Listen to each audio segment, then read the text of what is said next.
Hi, my name is Rosemary Brousseau. And Rosemary, you don't have a middle name, or you didn't give it? No, I You don't? Okay. No. Where did the Rosemary come from? From two of my mother's aunts in Italy. One was Rose and one was Rosa and one was Maria.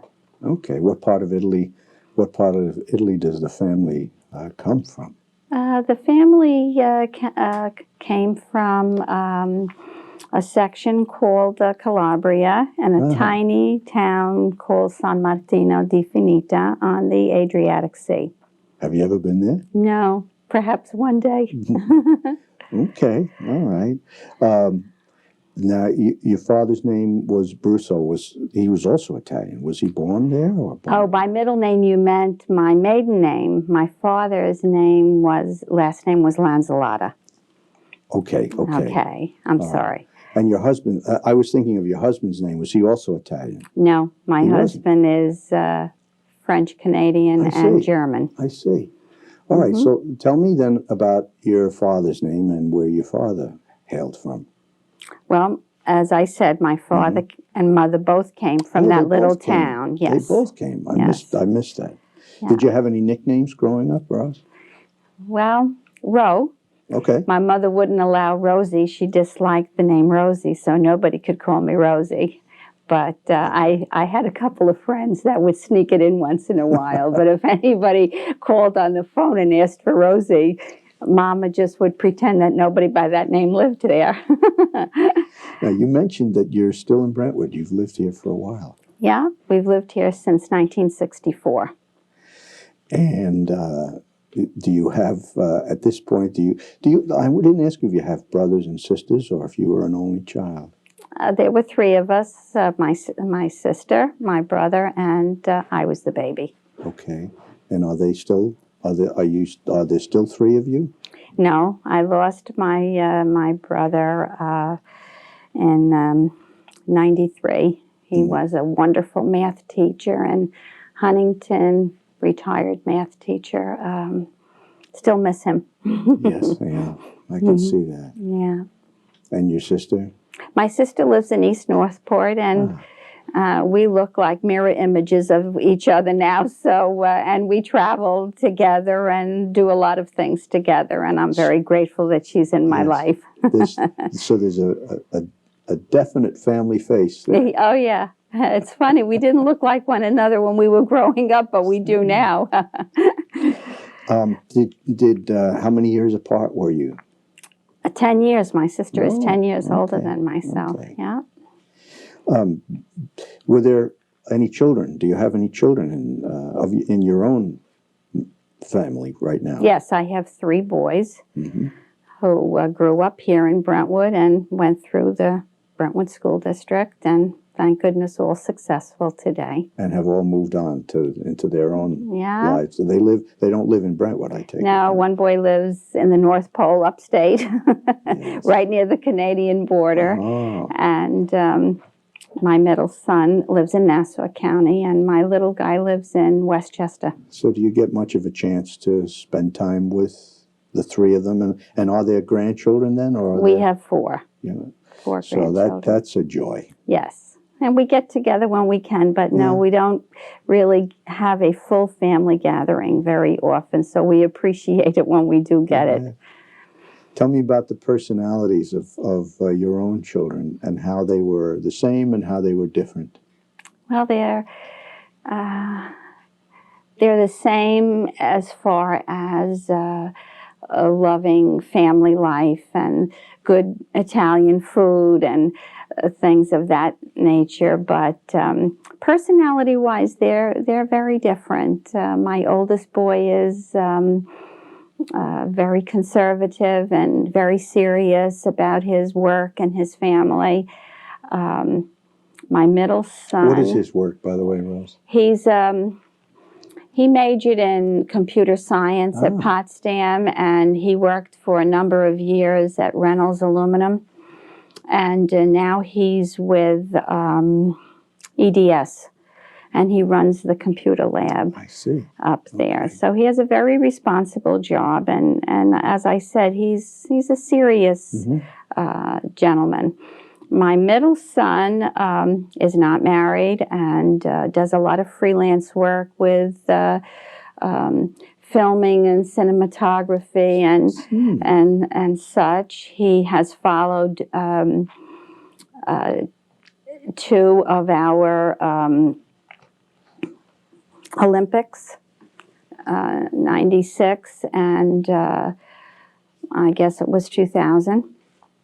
And he does some very, very interesting work, works very hard, and really, truly enjoys what he does. So this was a passion he discovered early, I gather, and that he Well, followed. he was always very free-spirited and very creative in growing up, and a lot of fun. You laugh a lot. He loves the kids and the family, and we have a lot of fun with him.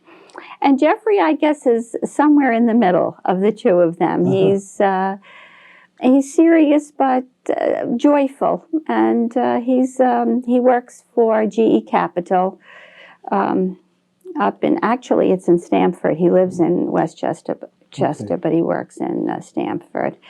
And we manage to see him, I think, the most often, because Brian is very often away freelancing, so he doesn't get out to see us so much. But they're very different. Now, tell me about your own early life, your growing up experience. Where were you born, Rose? I was born actually at home in Inwood, Long Island, in Nassau County, one of the 5 towns. My mom was very afraid of hospitals, and at that time, doctors would occasionally deliver at home. So we were all born at home. I had a very humble beginning, but a very wonderful childhood. Many good memories. My mom was always home and working and preserving over the summer into the winter. And I tell my ESL students today at the evening high school many of the stories of when I was growing up. My father made wine in the cellar, and I remember when the grapes would be delivered and the smell of the grapes, and it was very exciting. It was fun. We didn't have anything, but somehow we were very happy. You bet. Those were seasonal associations too. Certain events during certain seasons. Yeah. You mentioned that your mother's fear of hospitals. That was not unusual in those days for people to be fearful of going to the hospital for what it meant. So being born at home, that's something of a generational experience that we then moved into something totally different as the world has changed in many respects. What's some of your earliest childhood memories? Well, I remember sitting under the grape arbor at home and embroidering next to my mother on summer afternoons. I remember walking to Far Rockaway, which was the closest town, but in Queens. We were in Nassau, in Queens, and paying the monthly bills and stopping for an ice cream on the way home when she had the money. And if she didn't, she'd say, "Don't ask me for anything today. Yes. Maybe next time." Now, you could walk to Far Rockaway? Yes. And that was beach. That was the beach in Far Rockaway, right? Well, when we went to the beach, we did take a bus because that was further. But where the little town was, where all the shops were, it was very unique at that time. Yes. Far Rockaway was a very the in place to be. What time are we talking about? What years? Give us a decade. Well, I was born in 1940, so I would say this was late the 40s, early 50s. Okay. Yeah. Yeah, a very different look to it today than it was then. And elementary school was very different because very few children ate lunch in school. We all went home for lunch. And when you did have to eat in school, they'd have tables that came down in a section of the school, and one teacher would sit with those few children that had to eat in school that day. Otherwise, the whole school would empty out and everybody went home for lunch. And I remember running because you wanted to get there so you could have lunch and then run back so you wouldn't be late before they rang the bell. Yes. And that's what it was, too. It was a bell, wasn't Yeah, it? it was a bell. Yeah. We talked briefly about your mother. What was your mother's maiden name? Her maiden name was Michelli.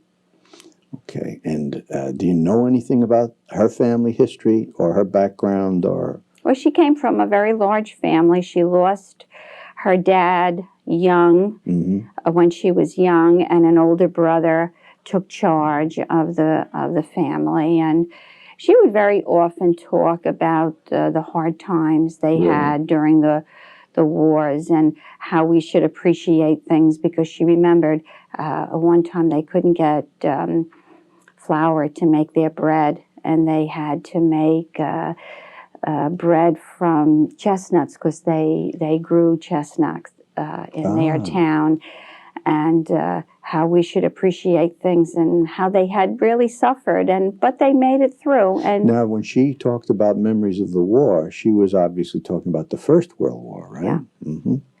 Yeah. But as you said, they made it through. Yeah, she came here. My father had come here in 1910 as a very young man, and he went back in 1930. They were married, and she came here in 1930. So they met there. He was 15 years her senior. And do you know anything about how they met, when they met? Well, it was an arranged marriage. Families arranged the marriage. He used to be so funny. He'd say that he looked for a woman here in America, but none of them were good enough to marry. He had to go home to marry an Italian girl, so that's what he did. What are some of the personal memories, the early memories you have of your mother? I mean, you've told us a couple of things already, but when you think of your mother, an image comes to mind, and some of the earliest memories. What did she love to do? She was a mother. She was a stay-at-home mom. She was a full-time mom. Well, she loved to cook, and she sewed, and she was always busy. I don't ever, when my mother sat, there was always something in her lap. If she was snapping beans or doing darning, or she never sat idly. And meanwhile, what about your dad now? My dad was a landscape gardener, and he was up very early in the morning making his lunch, and we had a coal stove when I was a very young child, and I can still hear him running down the stairs to get the first coal and wood for the day. And I used to drink black coffee with him in the morning. And then years later, we always said to the kids, coffee isn't good for you, it'll stunt your growth. And here I had grown up drinking a little bit of coffee with my father every morning. Did you know your grandparents?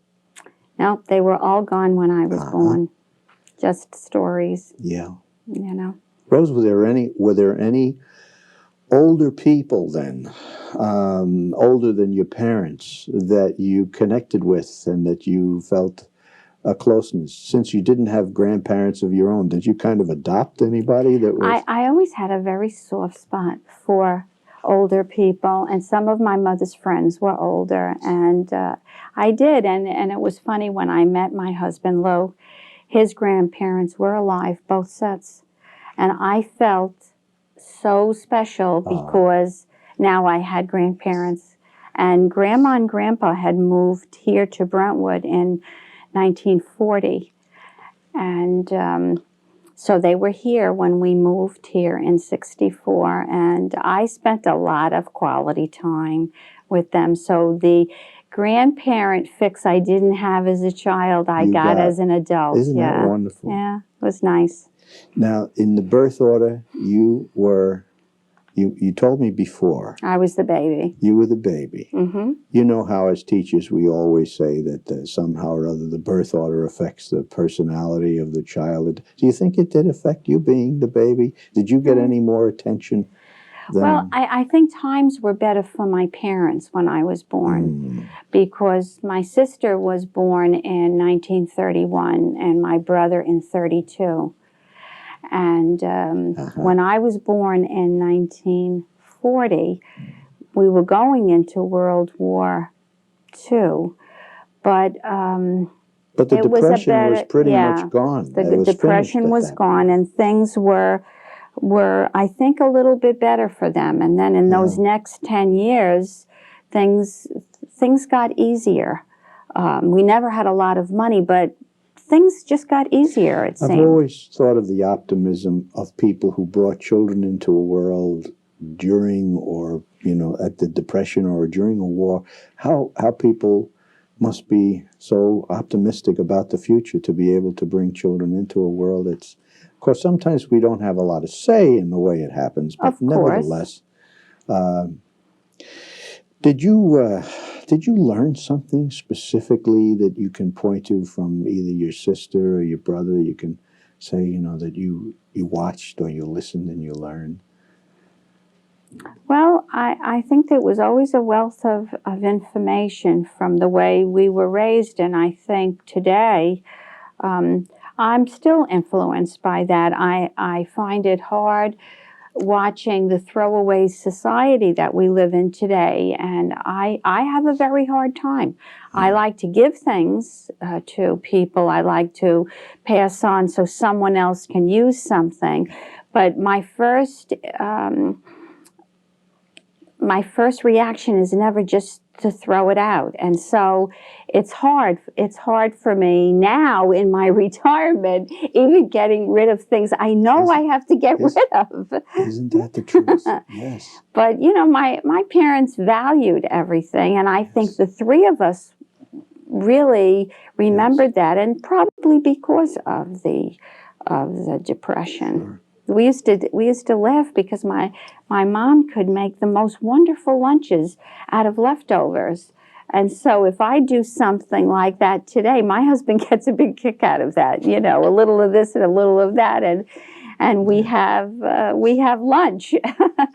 But I think that yes, and I think my sister influences me also because she is a little more senior than myself, and I think experienced some different things. I had it much easier. My mother depended a lot more on her than she did on me. My mother was very happy that I was going to school, and she wanted me to be a good student. And then she proceeded to cry for 2 weeks before I got married because I didn't know how to do laundry and I didn't know how to cook. And she was frantic that my husband was going to suffer. But needless to say, we persevered. It sounds as if the whole family went to school, though. It sounds like everybody went to school. So your parents must have emphasized the importance of an education. My father was not educated, but education was everything to him. My mother was educated until the 5th grade. So my sister finished high school, and at the time when she finished, very few went on to college. But my brother, being the boy, my father wanted him to continue. And for myself, I had started in stenography, and the first 2 years of high school, I was taking business courses, and then I had the most wonderful locker mate, and she kept saying to me, "Rose, you really have to go to school. You'll make a wonderful teacher. Think about it. I'll make sure that my mother and her friends know that you need a little scholarship money. Just talk to your parents." So I talked to them. And my father looked at me and he said, "Okay, you can go to school if you promise me that you will finish. You will not start and then stop." So I did. And I got married just a couple of weeks after I graduated from college. You postponed it? We could not break that. Right, he said to my husband, "I know you want to get married, but she has to finish. She has to have something to use in her life." So he gave us a wonderful gift, and my mother was very encouraging. You sound like you had a wonderful experience growing up. That's I what comes did. across. I really did. Yeah. A lot of good memories. Were there other adult influences, Rose, besides your mother and father that influenced you, played a part in your early Well, life? unfortunately, my mother and father didn't have brothers and sisters here. They all remained in Europe. But I had a couple of very wonderful godmothers, one that baptized me and one that confirmed me, that always gave me special gifts and took me to the city once in a while, and took you to Macy's when they had all those wonderful displays. Yes. And so, yes, I did. I had a lot of loving people around me, even though I didn't have aunts and uncles. Mm-hmm. You mentioned someone encouraged you to become a teacher. Mm-hmm. I was going to ask you that. Who most influenced your choice of career? Was that the same person, or was it someone else? I would say Muriel was, and my brother was going to become a teacher. And yes. so I would say between the two of them. And at what point did you know that's what I want to do? How Well, old were you, or what year was that when you decided? I had always loved being with children, and I had worked as a counselor in the summertime at the local elementary schools, and I loved working with children. So once I changed my my major, I think there was never a question that I wanted to teach. Okay, so that must have been second or third year of high school. But okay.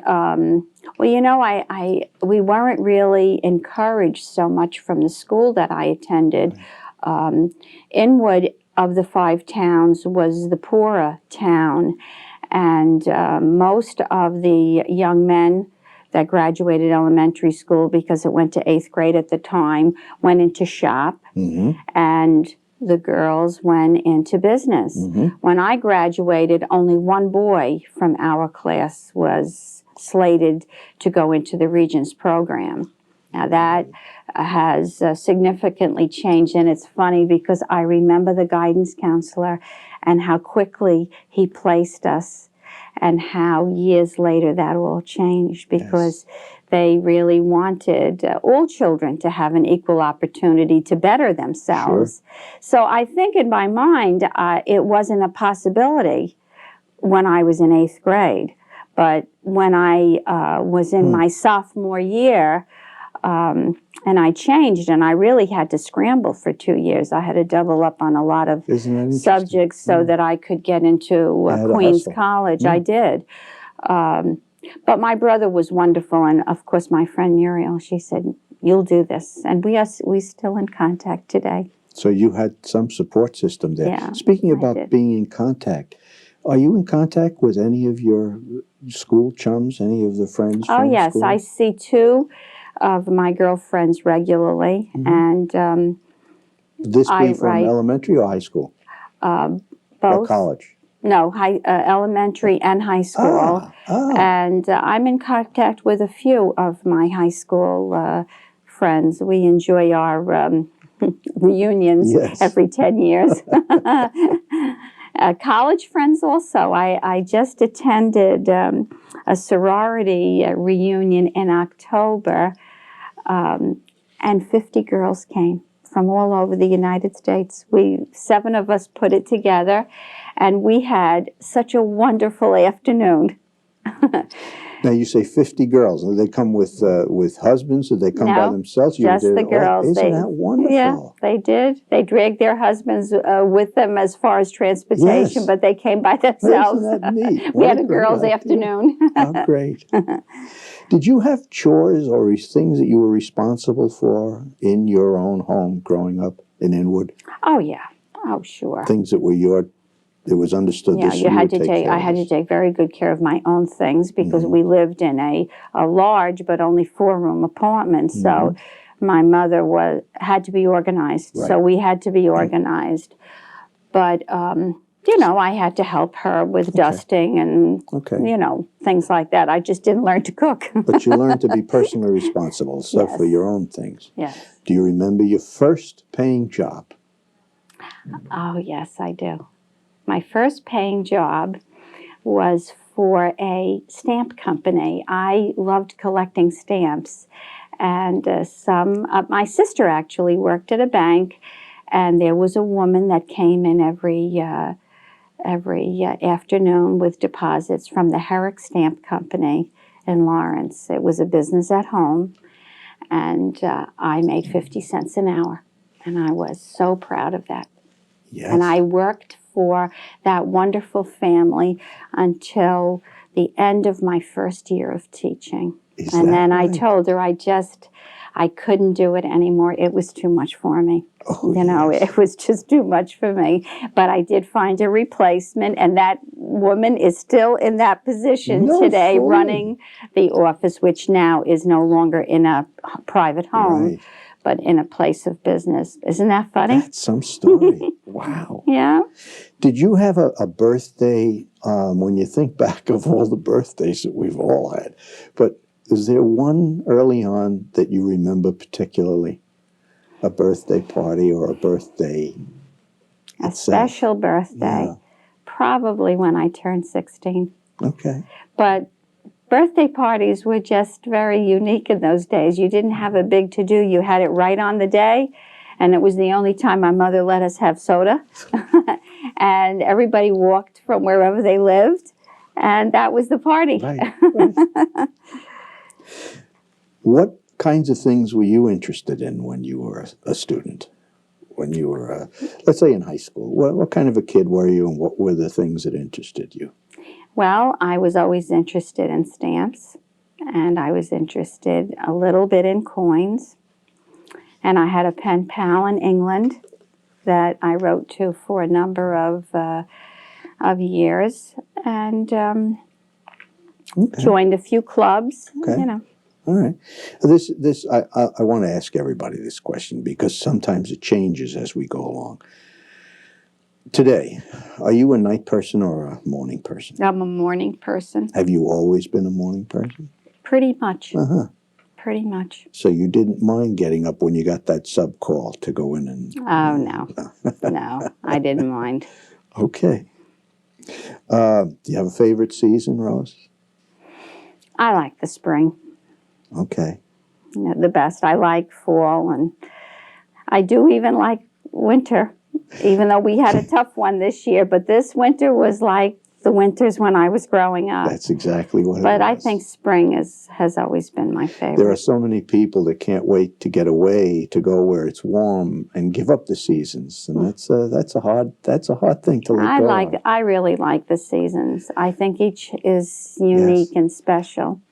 Do you have the experience every once in a while of picking up an aroma that takes you back? I'll bet I can name one that'll take you back, and that is the smell of the grapes when you're... Oh, yes. But I'm wondering if there are any other aromas that trigger memories for you that bring you back to an earlier time. Well, I think whenever I'm at my mom's old house, because it's still in the family, and someone's cooking, that brings a lot of memories. And I was there a couple of years ago with my sister, and I had gone up to the attic, and she was cooking us lunch, and it was raining, and I was just hanging out upstairs, and she said, what are you doing up there? Come on. I said, I was having a nostalgic moment. The rain was hitting the roof, and that's where I used to have my tea parties when I was a little kid up in the attic. Yes. So, I think... That'll do it. Yeah. It was so funny. We laughed so much about that afternoon. She thought I got lost in the attic, and I was just thinking of how my friends would come up the stairs and Mom would bring us tea, and it was funny. Let's hear about the schools that you attended. You can take it in chronological order, all of the schools that you attended. Okay. I went to PS number 2 school in Inwood, and I attended Lawrence High School in Lawrence.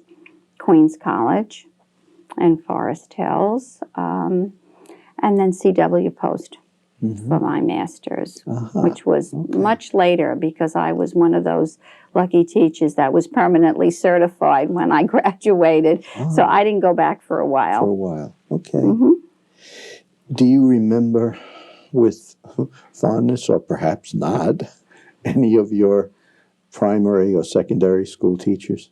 Oh, yes, my first grade teacher, Mrs. LaCursey. Okay. She was, I loved my kindergarten teacher, but for some reason and as the years have gone by, I can't remember her name. Isn't that funny? No. I can see her, but I don't remember her name. But Mrs. LaCursey was just so wonderful. Yes. Well, they say you're fortunate if you have even one or two people like that in your life that you can remember. I think you must have had favorite subjects, and you must have had least favorite subjects as you went along. I did. I loved history. I liked social studies. I liked most of the sciences. Math I struggled with at times, so I can't say I disliked it, but it was always a challenge for me when I was growing up. And I loved English courses. I loved literature. But, I want to ask, what about your husband's interest? Because if you have a couple of people, youngsters who are in the family who went into the computer field, was that less your influence and more his influence, or do you think that came from something Well, he else? loved math. He loved math. Yeah, okay. So maybe the boys got that from him. And of course, my brother was a wonderful math teacher, so it was in perhaps both the genes, but not mine. Tell me, have we talked sufficiently about your husband? Because I want you to tell us whatever you, since he's going to be watching this too. Okay. I don't want to give him short shrift in this. You guys met, and it was an more or less arranged marriage, you mentioned. Not Lou and myself, my mother and father. Your mother and father. Then right. No, Lou I met at Queens College. I see. Okay. Yeah. Okay. What was there that attracted you to him? Oh, he was everything I wasn't. He was always dancing and laughing and always had a joke, and I was pretty serious then. So we were a good combination. I think we rubbed off on each other a bit. And you mentioned that once you moved from Inwood and you finished school and you completed your promise to your father to wait until you finished school, and then you moved back to where your husband had grown up, I take it, in Brentwood. Well, just prior to that, I did start my teaching career in Lawrence. Okay. And I taught there for 4 years. And we did live for a couple of those years in Cedarhurst when we lived in Cedarhurst. And then we wanted to buy a home. And my husband really wanted to come back to where he had grown up. Yeah, and Brentwood was home for him. And that was home for him. And as we said before, but it's like the country, too. It was it was then, and very much so when he was a young boy. Yes. He's really a Brentwood boy. He was in the first kindergarten class at Village Elementary, and he had a lot of fond memories of Brentwood. He didn't have his total education here because he did have part of his schooling in Queens. But, his heart has always been here in Brentwood. And that explains the why, but when did this happen? What year approximately was it that you came? Okay, we moved here in 1964. Okay. And we've been here ever since. Now, when you were living here, were you still in Lawrence then? Yes, the first year and a half I traveled, yeah. And then you became aware, I guess, that there were openings in Brentwood, and you began to ask about, or how did that happen? Well, unfortunately, I really did not want to continue teaching when I first had my first two boys. So I stayed home for several years at that point. When I wanted to come back into teaching, there were no jobs in the 70s. There wasn't anything. So Mr. Carzin was at the village school at the time and was in Rotary with my husband. And he kept telling Lou that I should get on the sub list, which I did. And then I proceeded to sub for 9.5 years. How was that? How was that as an experience? I mean, ideally, you would have liked to have a full-time position, but there were no positions. No. So. Actually, I never disliked subbing. I think it gave me a lot of experience on different levels and different buildings too. And different buildings. And Carmela's mom is the one that used to call me. And I used to beg her not to forget me if I couldn't sub a day because I didn't want my name to drop to the bottom of the list. But she was very good to me. She knew that I had a family. And I did it for a long time. But I never felt that it wasn't a worthwhile experience. I had a couple of days here and there over that long span of time where I really had put in my day's work, so to speak. Yes. But most of my days were fine. And of course, with no responsibility. You know, I'd go in and fill in for a teacher for a day or a few days, and I didn't have to do report cards or any great record keeping. So it was okay for me while my boys were small. Now, when the boys had grown up or were older now, and the job situation changed in Brentwood, did at some point a position appear or something that? Well, what happened was I was put in on a replacement contract in a first grade at Oak Park, and I believe it was 1984. And then from then I was... And you were certified as an elementary school teacher? Or yes. You were, okay. Yes. And from then I was on step. Okay. I got my own classroom. So you didn't even... it sounds as if there was no interview for you. You just kind of finessed your way right into... Well, not exactly. I had a very interesting interview with Guy DiPietro, and I think it was, it might have been Jerry Steiner, but I'm not sure. I don't remember everybody that was there. But Guy was very appreciative of the fact that I had subbed for so long, because there was a group of us that were all subbing an equal amount of time. But he posed a question to me in the interview, and I never forgot it. He said, "Well, Rosemary, if you don't get this job, how will you feel going into a classroom tomorrow morning?" And I looked at him and I said, the same way I felt for 9.5 years. Once I'm with children, I can't be angry that I haven't gotten a position. And he just laughed, and we shook hands. And the next day, one of the teachers that knew him said that my interview had been wonderful and that I would be getting my job. So I was very happy. Yes. What, at that point, since you've already had 9 years of experience in the district, what was your impression of the district? Well, I just loved the children in Brentwood. I just felt that it was so wonderful to service them.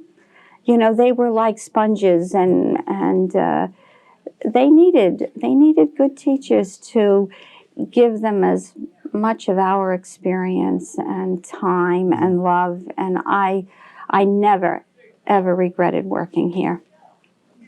Did you teach all grades at the elementary level? Or mostly first and second once I was on, yeah. I see, okay. Who were some of the people that you remember you worked with back in those early days that you began to teach full-time? Well, I worked for Jack Hoffman at Oak Park, and I remember Etta was the secretary, Etta Flint. And the teachers, well, Lynn Gorman and Rose O'Connor, Ralph Muckle, There were so many. Yes, yes. Vinnie Vuolo was there. Sheila Rubin. Nice people. I'm sure there are people listening to the names and nodding their heads and recognizing I them. worked with a lot of nice people. This is a question that I think is an important one because it's one that we are all asked. How did you, even though you had a job description when you were hired for the position, you also had your own purpose? Mm-hmm. You've pretty much answered it a few minutes ago. Mm-hmm. But I'm going to ask you to put it in these terms. How did you define your own purpose in a classroom? How did you define your job? I just think I felt like I wanted to make a difference in some children's lives. I loved teaching them to read and seeing the light go on when they could read their first sentence, and that made it all worth it for me. Yeah, really.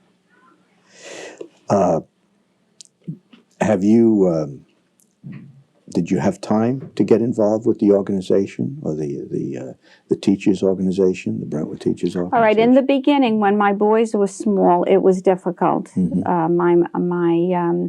My mom was home taking care of them. It was hard for me to become a BTA rep in those early years. But as they grew up and were a little bit more on their own, I spoke with Donna McStay in our building, and I really wanted to know more about our contract and our rights, and then I became active, and it was very enlightening. So you began to participate as a rep, as a building rep, or and as one of the as a building rep. Yes, okay. Not as a chief. No. Okay. Delegate. Have you, in your professional life, ever needed to call upon the organization for assistance or help? I think that happened to be more when I was a sub and we weren't represented, and then because of everything that was going on, the position of a permanent sub came into the contract, and I attended many meetings during those years to see where it would all go. And at the time, Les Black was head of the union, and I remember how he impressed me with taking slow and steady steps to accomplish good things, and how we would never punish the children in Brentwood by striking, that we would negotiate with the Board of Education and the superintendent, and things would work out. And I think that process very much influenced how I felt about BTA. I thought our union is and was wonderful for me. We have been very fortunate, I think, to work in a district where the relationship is what it has been between the teachers and administration and the community for the most part. Well, I used to compare notes with my brother, and he used to tell me, "You're very lucky. You have a very, very good union." Yeah, but there was a culture created here that I think enforced or reinforced that. Still does. Yes. And it's a very important piece to the puzzle. It's very important for our children. Now, at some point, you said to yourself, "I think it's time." I think, and as you smile, I think it's time. You do remember. When did you decide that it was time to retire? Well, I thought I was not going to be ready yet. And one morning I was in front of my class, and I looked at my first graders, and they were just talking and talking, totally oblivious about what was going on. And I thought to myself, why don't they sit down and be quiet? And then I said to myself, that's it. It's time for you. I was not going to be a burned out teacher, and I was not going to take it out on six-year-olds. I knew that the noise level was getting more than I could take. every day. So Yes. I made room for a nice young teacher. Is there something that you accomplished during your years in Brentwood that you are most particularly proud of? And I know that there's been a lot that you've done, and there are a lot of accomplishments. But is there one thing that stands out in your own memory? Is you mentioned the thrill and the satisfaction of seeing a child learn to read.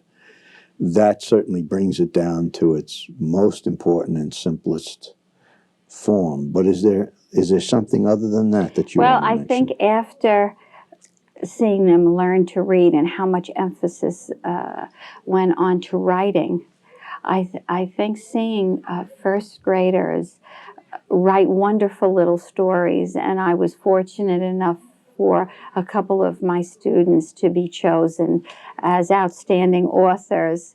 I think that was good for me. All that inventive spelling that we endured at the beginning, and how they just learned to write a story in which they had, you could almost hear them talking in a story. It was wonderful. Isn't that great? Yeah. What was your last building assignment? My last building assignment was Oak Park.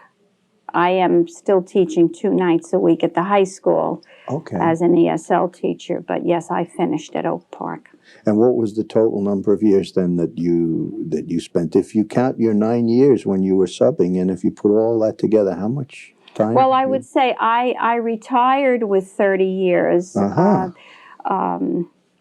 2 of those being part of the state and incentive. So of those 28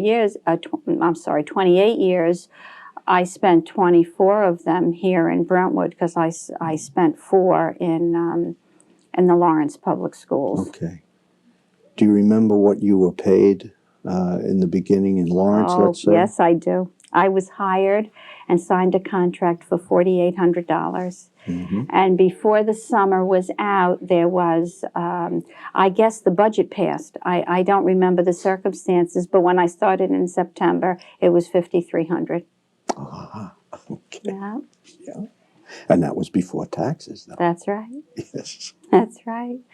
Now, what have you been doing since the date of your retirement? And by the way, when did you retire? I retired in June of 2001. Okay, so since then, what have you been up to?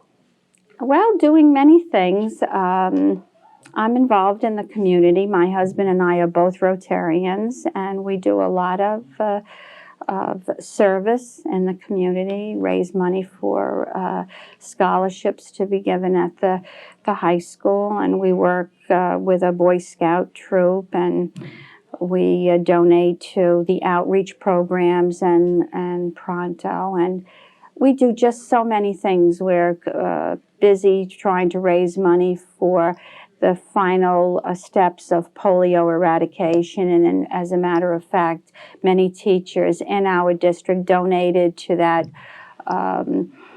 fund, because now it's the last push, to eradicate polio. There's only 10 countries left in which they still have to deal with polio. And Rotary has a wonderful Gift of Life program that provides heart surgeries for children from other countries that are brought here to Stony Brook Hospital and operated on. And most of them go home healthy, and once in a while they lose a child. But there's just so much in Rotary. So I'm very busy with Rotary, and I joined a wonderful homemakers group that I attend with my sister once a week, and I find that it's just great doing some little projects that I never had time for when I was teaching. So I very much am enjoying my retirement. So when people ask you, what's retirement like, how do you answer that? I tell them I don't know how I had time to work, because I'm so busy now and I have to make myself lists like I did when I was teaching. It's funny, my days are very full. Rose, if you had anything to do over again of any part of your life, is there something that you would like to go back and change or do differently? Not really. I am a cancer survivor, and I think when I had my struggle in the year 2000, I think it made me realize how very rich my life has been. And I might not get to travel to all the places that I would like to see, but other than that, I don't think I'd change much. I was very happy in the classroom. I never aspired to leave the classroom. I was very content to be a classroom teacher. Yes. Because I thought that was a good place for me. I don't think I would change too much. Okay. All right.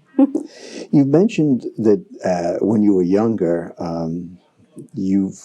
I got the impression that you enjoyed reading when you were younger. Yes, I did. I take it then that you have continued to enjoy reading. Absolutely. Is there a book that really profoundly influenced you when you read it? Perhaps for the first time, but is there a book that you can point to? Well, I read a lot of the classics when I was growing up, but I think my very favorite book was Little Women, and I read it many times, and I enjoy the video now. Yes. And it was, I read, there was certain classic books, because I didn't have a lot of books, so the books I had, I read and reread. Yes. And each time you read them, you bring your experience to it. Yeah. Yeah. And I think you look at it differently, too, as you get older. Sure. Now, we used to talk with kids about heroes all the time, but did you ever have a hero, or did you have a hero in your life? I can't really, I don't really remember a hero. Okay. We talked a little bit about this before we started taping, about the things that you miss, or the things that you will miss, and the things that you don't miss at all. Absolutely. I miss the children. I miss the people that I worked with. Yes. What I don't miss is all the record keeping and paperwork that I didn't recall as a young teacher. It was very different when I started out. I remember in our school, we weren't even allowed to touch the permanent records. We had to get permission to look at a permanent record. That's all changed now. The teachers are very much a part of putting in papers, the proper papers in the proper order and all of that. I found that it was overwhelming for me after a while. Now, you mentioned too that you're teaching a couple of classes at ESL at the. I teach an ESL class 2 nights a week. Okay, an ESL class 2 nights a week. And you find time for that because that gives you something that I guess you missed. Well, I love teaching the adults. Okay. They come with no agenda other than learning English. Okay. And I completely Rose. enjoy that. That's so good. Oh, yes. Are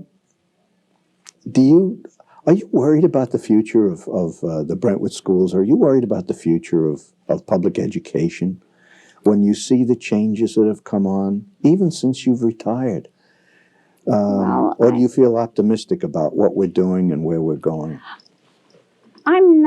I don't consider myself a pessimist, and I do worry. I do worry about the children and all the budgetary problems, and these past months losing a member of the Board of Education and Jerry Steiner. Right.